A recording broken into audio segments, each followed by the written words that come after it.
Good afternoon. I'm so excited to be with you all this afternoon to announce our 2020 Oratorical Contest winners.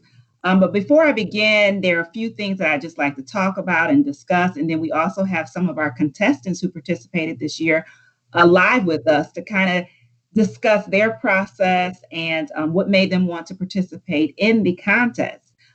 So first, I would like to thank President and CEO LaDonna Boyd for the vision and the implementation of the online conference. If you've had a chance to participate this week, you know that the sessions were great and the information was very valuable to us as Christians as well as workers and a part of the church and Christian community. And so when I think about the TV Boyd Jr. Oratorical Contest, it takes me back to even my own childhood experience. And I remember being a preteen and a teenager and attending the Congress and seeing church members participate in the contest. And I remember one year sitting there saying, one day I'm going to do that. I'm going to participate in the TV Boy Jr. Oratorical Contest. And so I did have that opportunity. And I had that opportunity to participate, and I won first place, which was an honor. And then to be sitting here now with the opportunity to serve as the coordinator of the national contest is also a blessing. And so I think about the contest and what it did for me. And one of the things, and this is something that I try to encourage the contestants, especially when we're in person and we have class, for the importance of the contest. Very often we take for granted writing skills and speaking skills. We know that the number one fear is public speaking.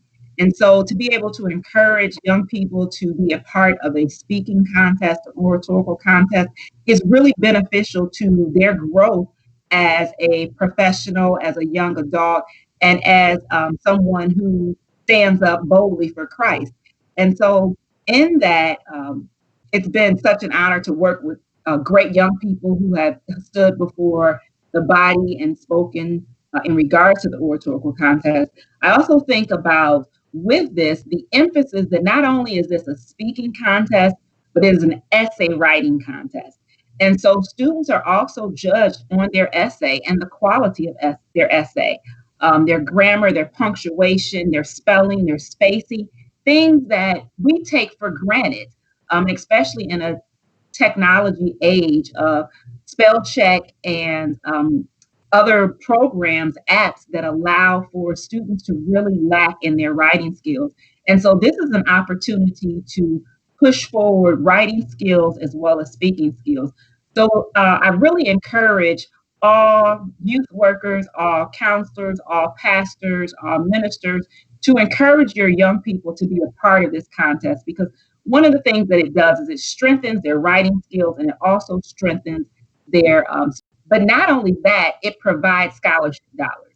And the scholarship is used towards furthering their education in post-secondary education and being a part of those, or assisting, I should say, to help with those college years. And education is imperative. And so the Boyd family has put this scholarship in place, and this scholarship offers opportunities for students to continue and further their education.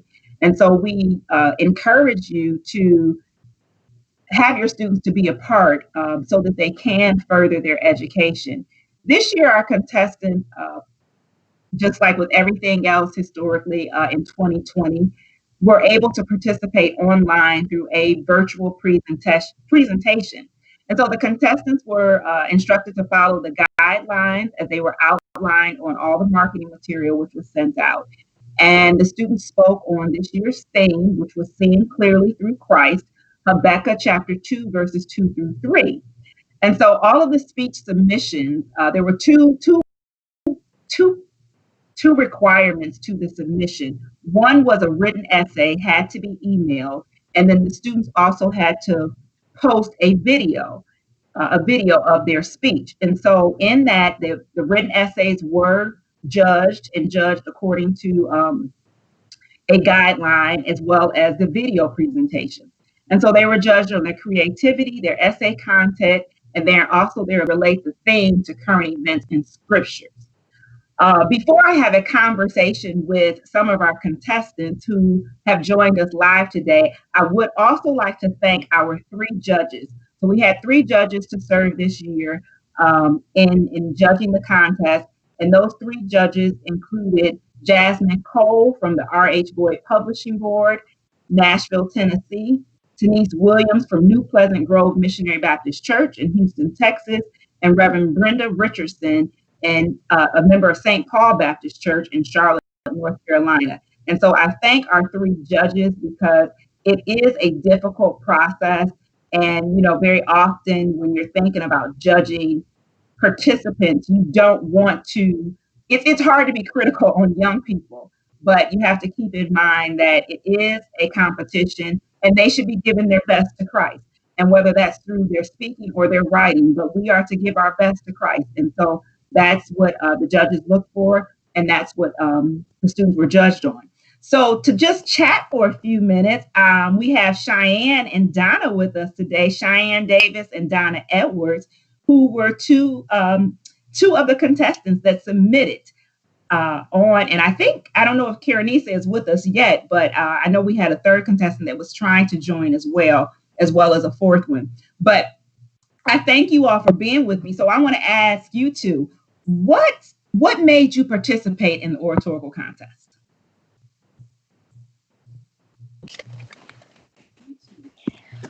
Well, for me, last year we had someone from my church compete in the oratorical contest, and I was surprised because I didn't even know, we've been going to Congress since I was little, and I didn't even know Congress had scholarships. I just thought we went there to participate with our church and stuff, and I thought oh, they have scholarships.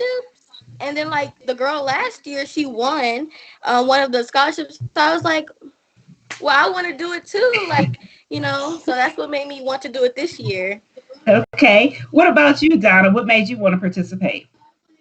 Felt like participating in the oratorical contest, it would give me a great opportunity, and it would just be a great thing. And I saw other people from my church competing in previous years, so it just encouraged me to go ahead and do it myself. Yeah, that's a great thing. And I think with both what you and Cheyenne both shared is that uh, this is one of the things why we encourage not only the youth workers, but also as contestants to tell your fellow church members, tell your fellow youth, you are the best publication by word of mouth. So encourage others to participate. So let me ask you this. Did you find it difficult to do the video upload? How are you feeling with your videos? The video, it wasn't as difficult as I expected. It was okay, we got I felt like it had to be perfect, because with video you can always go back and redo it, but as it in person, it's you only get one chance. So with the video, I had to do it numerous times, because I was like, oh, the first one's not perfect enough, we got to do this. Oh, I don't like the shirt on the video, we got to change the shirt. I would have liked it to do it in person, but I thought the video was kind of more easier but difficult at the same time. Okay, that makes sense. What about you, Donna? I felt like the video submission wasn't that hard. Doing it over and over again just perfected me every time. So I just knew the last time I had to get it right before it was time to submit. Okay, I think Carnie Zia just joined us, or is it Carnie Zia? Am I saying it right? Carnie Zia. So how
um what it translates to as in today's time. So after I did that and I figured out what it meant with my coaches and stuff, I figured out what I wanted my paper to be about. Either I wanted it to be personal, or if I wanted to be generic, or like things like that. So with the process, I had wonderful coaches that helped a lot, with grammar and what it should come off like. And then after that, like after rehearsing it with my coaches and saying it in front of them all the time, at the end, like the speech just came out like wonderful, and I was like, okay, this is go. Yeah. Okay. Am I Carnie Zia?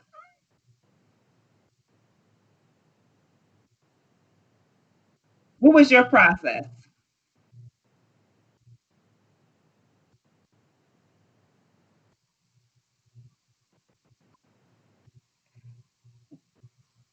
Donna, let's go to you. Donna, what was your process?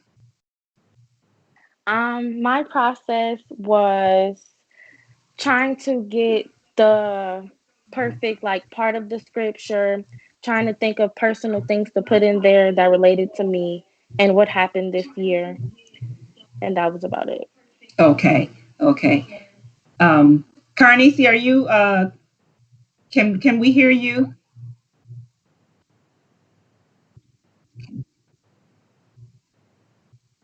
So was there anything that stood out to you all, um, Cheyenne and Donna, with the contest and your writing? Something that let me ask you this: what was the most difficult part of the process for you?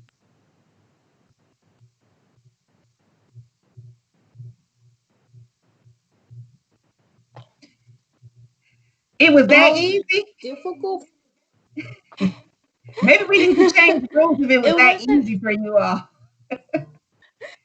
it wasn't easy. It was just like the most, I wouldn't say it was difficult, Hmm.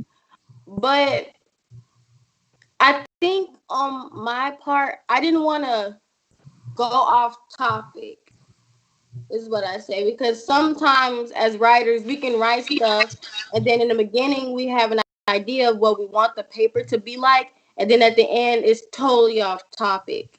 Yeah. So I think the difficult part was staying in the topic and like keeping what I was talking about in the same loop and not go off and then come back on topic. Okay. Makes sense. Makes sense. Donna. My first draft was nothing like what my final draft was like.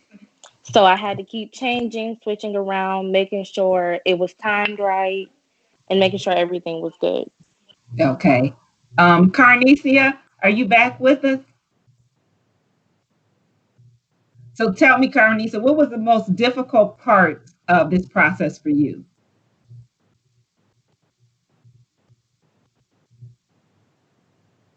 Yeah, Carnicia, we can't hear.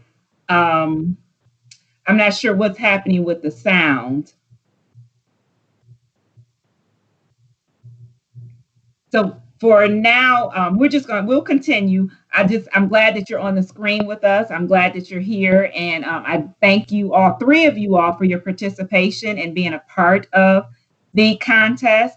As I said earlier, I hope that you all will tell your friends to be a part so that they will participate. Just like, like you were saying, Cheyenne, you saw your church members and never knew about the contest and the scholarship.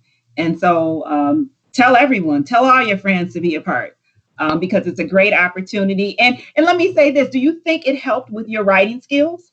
How do you think it helped with your writing skills before we move forward? Um, well, I I guess it helped with the revising and editing, Mm-hmm. cause like, well, if you're talking about like with school stuff, I would normally just like we have something called peer editing in school. So it was not like I was editing the paper, but this time like I had to, because when you read stuff with your own paper, you don't see your mistakes because you read it as how you thought it would be.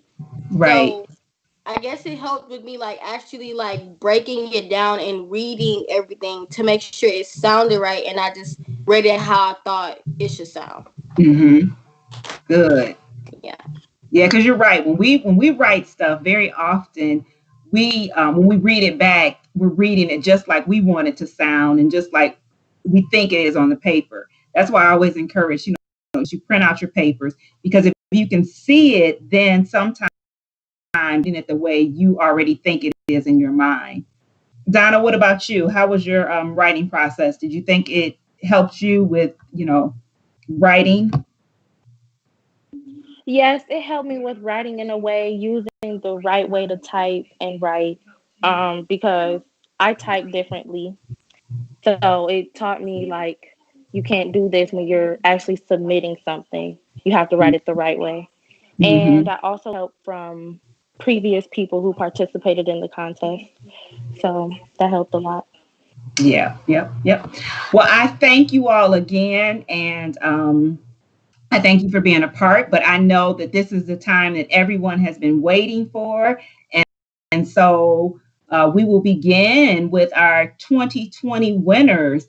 And so this year, from the Galilee Missionary Baptist Church in Houston, Texas, where Reverend Dr. Edwin A. Davis is pastor, our third place winner is, drum roll, yeah, yeah, yeah. Our third place winner is Carnie Zia Jones. And now Woo! you will have an opportunity to view Carnie Zia's speech. Hi, my name is Carnie Zia Jones. I'm from Houston, Texas.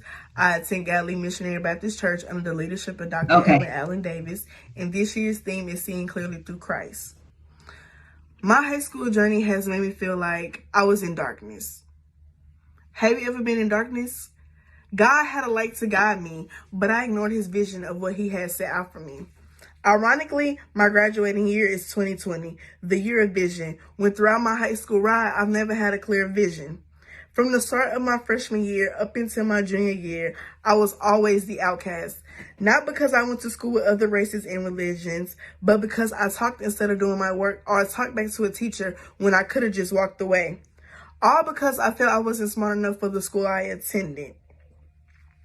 When it came down to the end of my junior year, I was told I couldn't graduate because of the missing credits I had. At that moment, I knew a change had to come. I then asked God to show me the light I had been ignoring. In the King James Bible, the word vision occurs 86 times in the Old Testament and 17 in the New Testament. This made me think, if that little word didn't have a strong meaning, why mention it so often? But then again, the word meant a lot. When it registered in my spirit, my life began to align with the vision God had predestined for me.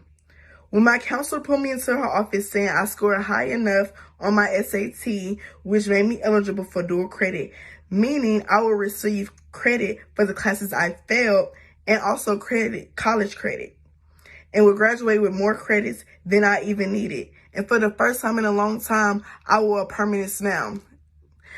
My vision was clear and plain. Habakkuk 2:2-3 reads, Then the Lord answered me and said, Write the vision and make it plain on the tablets so that the runner may read it.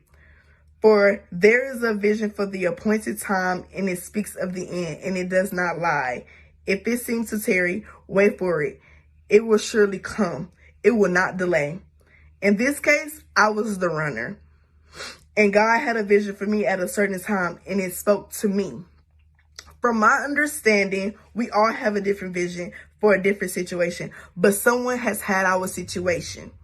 There's a quote that states, if I take off my prescription glasses and put them on you, you'll be blind. My vision isn't your vision, nor for you, just like yours isn't for me or mine.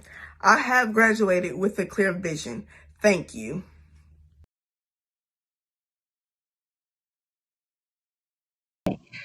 So we're having some technical difficulties with being able to hear Carnesia. But I am going to read her comments that she has left for me in the chat. And I asked her, how is she feeling at this very moment? And she says, I'm very grateful. And thank you for still allowing us to get the chance to still win.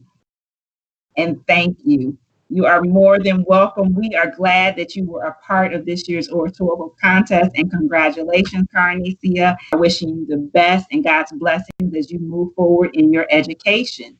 And so now, here we go with our second place winner. Our second place winner is from the East Mount Zion Baptist Church in Cleveland, Ohio, where Reverend Ryan A. Cash is pastor. And that is Donna Edwards.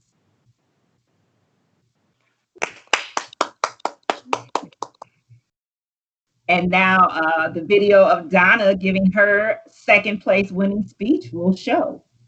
Good afternoon. My name is Donna Edwards, and I'm a member of East Mount Zion Baptist Church in Cleveland, Ohio, where Reverend Brian Cash is my pastor.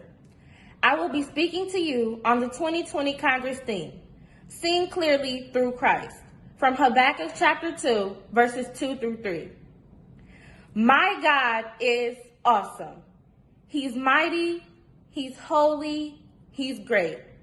And most of all, He is my provider, my deliverer, and my protector. In Habakkuk chapter 2, God provided answers to Habakkuk's questions of how long would evil prevail, and why was Babylon chosen to punish Judah. The Lord instructed Habakkuk to write the vision and make it straightforward. Just as Habakkuk, I am learning patience as I wait on God during COVID-19. This quarantine has allowed me to see clearly through Christ with visions of flashbacks and foreshadowing. A flashback reminded me that God is the reason I live today. I was born premature at 1 pound and 10 ounces. The doctors were uncertain, but my family waited, as in Isaiah chapter 41, verse 3. They that wait on the Lord shall renew their strength. They shall mount up on wings as eagles. They shall run and not be weary. They shall walk and not faint. My lungs developed, and today I stand here as a living testament as to what God can do. The world was excited, a new decade, but a pandemic stopped all movement, and in 2020, things changed drastically. Everything was virtual and social distance. COVID-19 stopped me from going to school, having face-to-face meetings at church, and kept me from attending driving school. And then in May, my father had a bad car accident, requiring 2 surgeries because he broke his neck and fractured his spine. I realized that every day is not promised, but God gives us the vision to foreshadow and know that He will never leave us nor forsake us. I may not know what God has planned for me, but I know He has a plan. For I know the plans I have for you, declares the Lord. Plans to prosper you and not to harm you. Plans to give you hope and a future. Jeremiah chapter 29, verse 11. In the midst of uncertainty, I have seen Christ clearly through flashbacks and foreshadows, that He is my light and my salvation. With God by my side, nothing can dim my light. This little light of mine, I'm going to let it shine every day and every way. I'm going to let my little light shine. Light that shines is the light of love, hides the darkness from above. Shines on me and it shines on you, shows you what the power of love can do. In every dark corner that I find, let my little light shine. Thank you.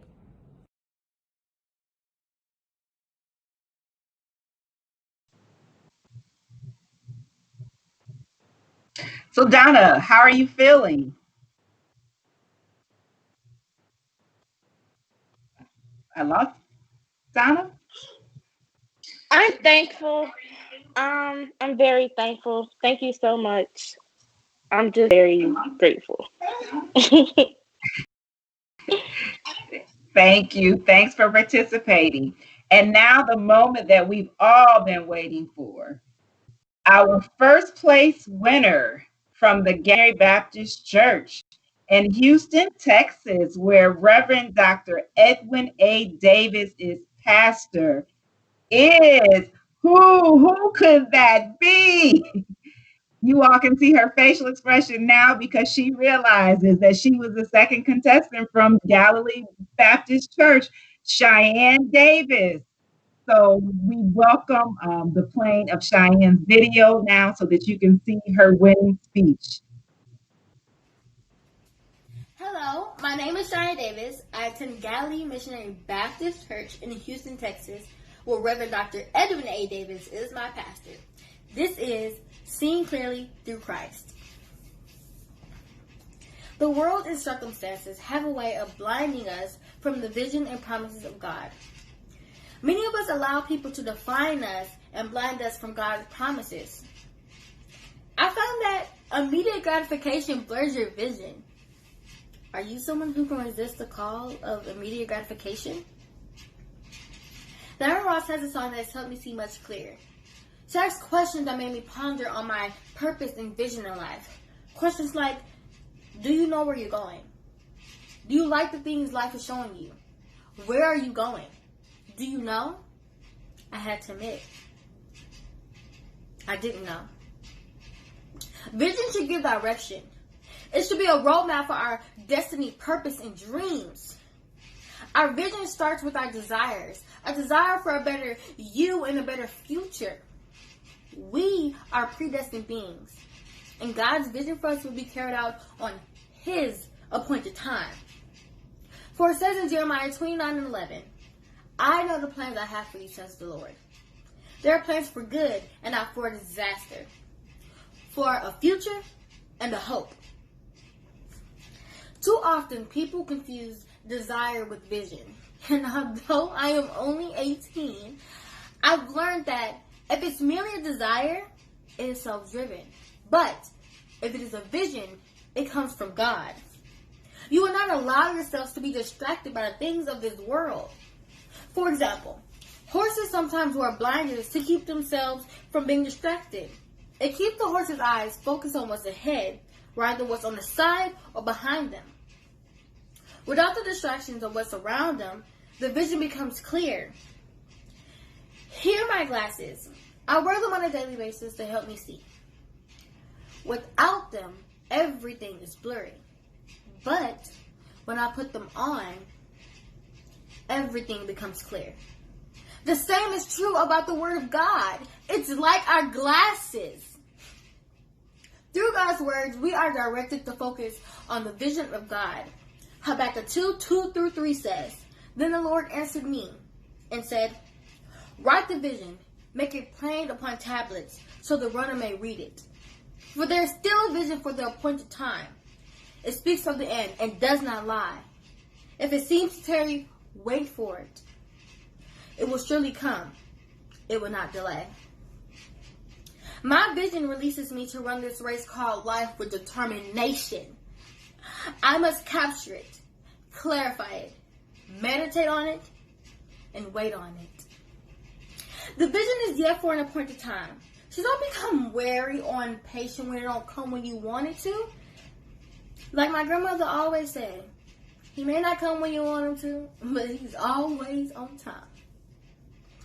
Christ has given me a clear vision through his words. And let me tell you, better days are coming. I'm going into the next chapter of my life. I'm starting college in a few months, and my goal is to become a lawyer. I can see the vision ahead of me clear because of God's words and the promises he made. I have captured it, clarified it, meditated on it, and now I'm running with it.